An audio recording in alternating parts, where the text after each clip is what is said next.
गेली 3.5 वर्षाहून अधिक काळ टीआरपीच्या शर्यती स्टार प्रवाहावरील ठरलं तर मग ही मालिका अग्रगण्य होती. मात्र आता टीआरपीच्या शर्यतीत मोठा उलटफेर झाल्याचं पाहायला मिळत आहे. ठरलं तर मग या मालिकेला मागे टाकत कमळी ही मालिका नंबर 1 मालिका ठरली आहे. त्यामुळे कमळी या मालिकेचं संपूर्ण महाराष्ट्रातून भरभरून कौतुक केलं जात आहे. अखेर 3.5 वर्षांचा रेकॉर्ड तोडून कमळी ही मालिका संपूर्ण महाराष्ट्रात नंबर 1 ठरली आहे. त्यामुळे झी मराठीने संपूर्ण टीमचं भरभरून कौतुक केलं आहे. तिने घर केलं प्रत्येकाच्या मनामनात. कमळी ठरली नंबर 1 संपूर्ण महाराष्ट्रात.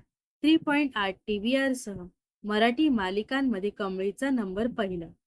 अशी पोस्ट झी मराठीकडून शेअर करण्यात आली आहे. तर झी मराठीची कमळी ही मालिका तुम्हाला आवडते का? नक्कीच कमेंट्स करून सांगा व अशाच मनोरंजन विश्वातील ताज्या घडामोडी जाणून घेण्यासाठी नक्कीच आपल्या चॅनलला सबस्क्राईब आणि फॉलो करायला विसरू नका.